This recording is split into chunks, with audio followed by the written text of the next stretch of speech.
இப்போ குழம்பு நல்லா கொதிச்சிருச்சு. ஒரு கிண்டு கிண்டுட்டு நம்மளுடைய நாட்டுக்கோழி கறி பாருங்க நல்லா பஞ்சு பஞ்சாக வந்துருச்சு. நல்லா நாட்டுக்கோழியை இது மாதிரி மசாலா அரைச்சி நல்லா காரமாக மிளகுலாம் நிறையா சேர்த்து குழம்பு வச்சுருக்கோம். நம்ம இன்னைக்கு நாட்டுக்கோழி வச்சு தண்ணி குழம்பு எப்படி செய்கிறதுன்னு தான் பார்க்க போகிறோம். அதுக்கு நான் இன்றைக்கி 1 கிலோ அளவுக்கு சிக்கனு நாட்டுக்கோழி நல்லா வாட்டி இந்த மாதிரி மஞ்சத்தூள் போட்டு கழுவி க்ளீன் பண்ணி வச்சுருக்கோம். அதுக்கு தேவையான மசாலா பொருள்லாம் பார்த்துடலாம். வெங்காயம், சின்ன வெங்காயம் 100 கிராம் அளவுக்கு சின்ன வெங்காயம் மாதிரி பொடியாக நைஸாக கட் பண்ணி வச்சுருக்கேன். அது கூட தாளிப்புக்கு வரமிளகா, கொஞ்சோண்டு வெள்ளைப்பூண்டு இது மாதிரி சீச்சு வச்சுருக்கேன். கருவேப்பிலை, அது கூடவே 2 தக்காளி இது மாதிரி நைஸாக அரைச்சி வச்சுருக்கேன். இஞ்சி பூண்டு விழுது தனியாக அரைச்சி வச்சுருக்கேன். வெங்காயம், சின்ன வெங்காயம், கருவேப்பிலை அது சேர்த்து தனியாக அரைச்சி வச்சுருக்கேன். இது வந்து 50 கிராம். அதே மாதிரி இஞ்சி பூண்டும் 50 கிராமு, தக்காளி 2 தக்காளி. இப்போ இதுக்கு எல்லாத்துக்குமே முக்கியமாக மசாலா பொருள் நம்ம ஃபஸ்ட்டு வறுக்க போகிறோம். அதுக்கு தேவையான பொருள் சொல்லிடுறேன். 50 கிராம் அளவுக்கு மல்லி, அது கூடவே 15 வரமிளகா, 1 டேபிள் ஸ்பூன் மிளகு, 1 டேபிள் ஸ்பூன் ஜீரகம், பட்டை, அன்னாச்சிப்பூ, கிராம்பு 10லேருந்து ஒரு 15 கிராம்பு, ஒரே ஒரு பிரிஞ்சி இலை ரோஸ்ட் பண்ணிக்குவோம்.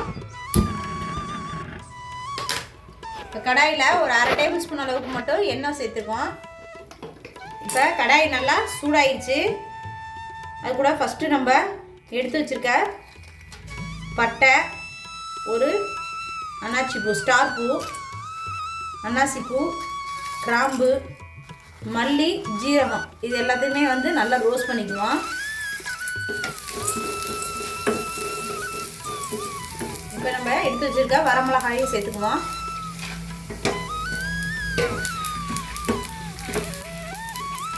இது எல்லாமே நல்லா பாருங்கள் வறுபட்டுருச்சு. இப்போ அடுப்பை ஆஃப் பண்ணிக்குவோம். இது நல்லா ஆறினோன்னே ஒரு மிக்ஸி ஜாரில் சேர்த்து நல்லா ஃபைன் பேஸ்ட்டாக அரைச்சிக்கணும்.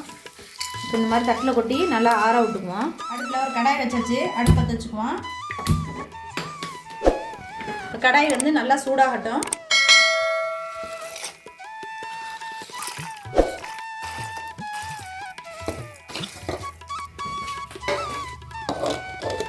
நல்லா சூடாயிடுச்சு.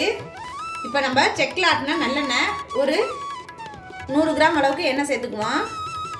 சிக்கன்னாவே வந்து நாட்டுக்கோழிக்கு முக்கியம் வந்து நல்லெண்ணெய் சேர்த்து வதக்கணும்னு சொன்னால் டேஸ்ட்டு ரொம்ப அருமையாக இருக்கும். இப்போ எண்ணெய் சேர்த்துக்கிட்டோம். இப்போ எண்ணெய் நல்லா சூடாயிடுச்சு. ஒரு 1/2 டேபிள் ஸ்பூன் அளவுக்கு சோம்புத்தூள் போட்டுக்குவோம். சோம்புத்தூள் நல்லா பொரிஞ்சிருச்சு. எடுத்து வச்சுக்க இஞ்சி பூண்டு சேர்த்துக்குவோம்.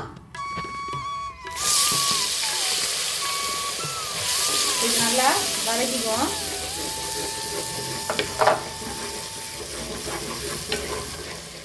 இப்போ இஞ்சி பூண்டு நல்லா வதங்கிடுச்சு. இப்போ நம்ம கட் பண்ணி வச்சுருக்க சின்ன வெங்காயம் அதையும் போட்டு நல்லா வதக்கிக்குவோம். எல்லாத்தையும் நல்லா வதக்கிக்குவோம்.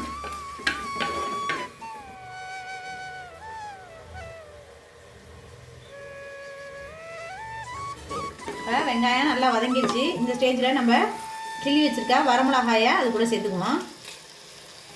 அதையும் போட்டு நல்லா ஒரு வதக்கிட்டு கட் பண்ணி வச்சுருக்க வெள்ளைப்பூண்டு குட்டி குட்டியாக கட் பண்ணி வச்சுருக்கோம் பார்த்தீங்களா வெள்ளைப்பூண்டு, அதையும் அது கூட சேர்த்துக்குவோம்.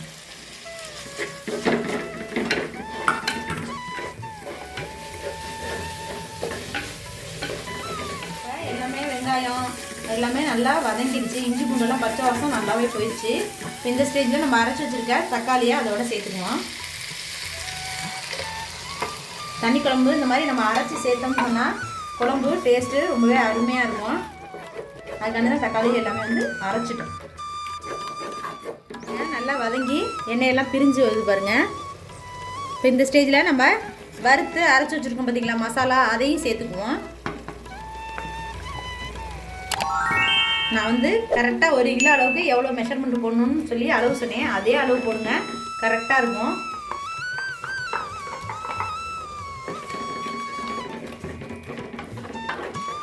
இப்போ நம்ம அரைச்சி வச்சுருக்க வெங்காயத்தையும் அது கூட சேர்த்துக்குவோம். வெங்காயம், கருவேப்பிலை சேர்த்து எல்லாமே நல்லா வதங்கணும். எல்லாமே நல்லா வதக்கிட்டோம். இப்போ குழம்புக்கு தேவையான அளவு உப்பு சேர்த்துக்குவோம். கல்லுப்பு நான் இப்போ வந்து 1 கிலோ அளவுக்கு இப்படி ஒரு பிடிச்சப்படி போட்டிருக்கேன். நீங்கள் உங்களுக்கு தகுந்த மாதிரி பார்த்துக்கோங்க. எவ்வளோ குழம்பு தண்ணி வைக்கிறோமோ அதுக்கு தகுந்த மாதிரி உப்பு போடுவேன். இது கூட ஒரு 1/2 டேபிள் ஸ்பூன் அளவுக்கு மஞ்சத்தூள் இதையும் போட்டு நல்லா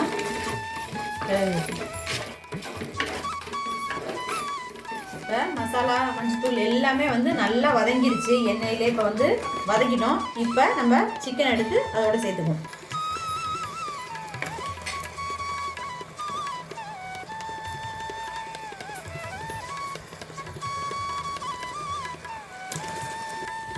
இங்கே இருங்க, நல்லா முட்டைக்கோழி முட்டை கரு இருக்கு பாருங்க. எப்படி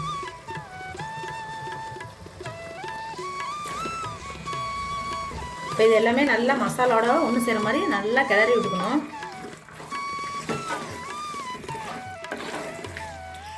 பார்க்கும்போது மசாலா அதிகமாக தெரிகிற மாதிரி இருக்கும். நம்ம குழம்பு தண்ணியாக வைக்கிறதுனால கரெக்டாக இருக்கும். வேறு எதுவுமே சேர்க்க தேவையில்லை.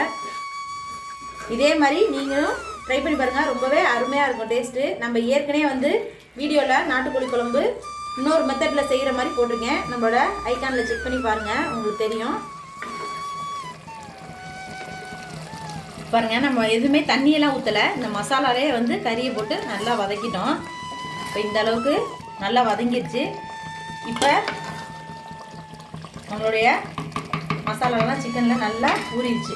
இப்போ ஒரு கொத்து கருவேப்பிலை, கொஞ்சோண்டு கொத்தமல்லி தூவி, நம்ம அரிசி களைஞ்சி வச்சுருப்போம் பார்த்தீங்களா தண்ணி, அந்த தண்ணி ஊற்றிட்டீங்கன்னு சொன்னீங்கன்னா டேஸ்ட்டு ரொம்ப சூப்பராக இருக்கும். அதனால் நான் கொஞ்சோண்டு அரிசி களைஞ்ச தண்ணி எடுத்து வச்சுருக்கேன். இப்போ அதை நம்ம குழம்புக்கு தேவையான அளவு தண்ணி சேர்த்துக்கணும்.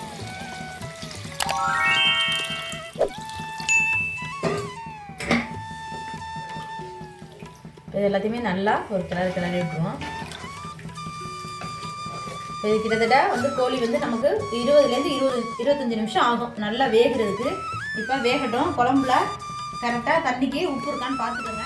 இப்போ எனக்கு உப்பு வந்து கரெக்டாக இருக்குது போட்ட அளவு. இப்போ இது வந்து நல்லா கொதிச்சு வரட்டும். ஒரு தட்டை போட்டு மூடி வச்சுருவோம். நல்லா வெந்து வரட்டும்.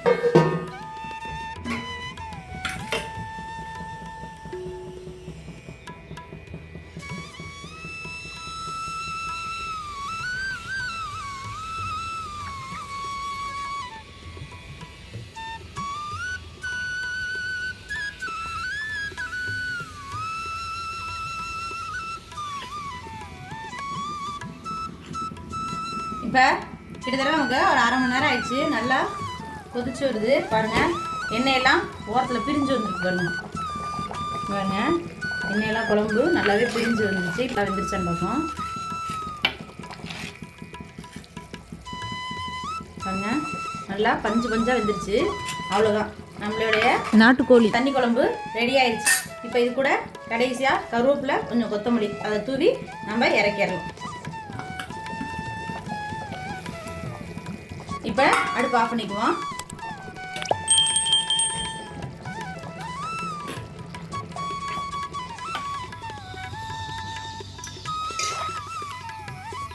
சுட சுட சாதம், நல்லா தண்ணி குழம்பு.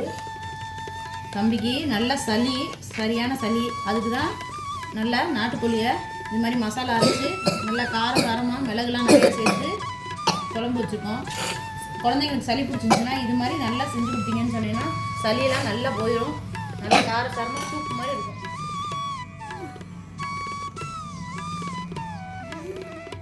நாட்டுக்கோழி தண்ணி குழம்பு நல்லா காரசாரமாக இருக்குமா. சாப்பிட்டுக்கிட்டே இருக்கணும் போல இருக்குது. சப்ஸ்கிரைப் பண்ணுங்க, லைக் பண்ணுங்க, ஷேர் பண்ணுங்க, கமெண்ட் பண்ணுங்க. தேங்க்யூ ஃபார் வாட்சிங் வாய்ஸ் வேல்மிக.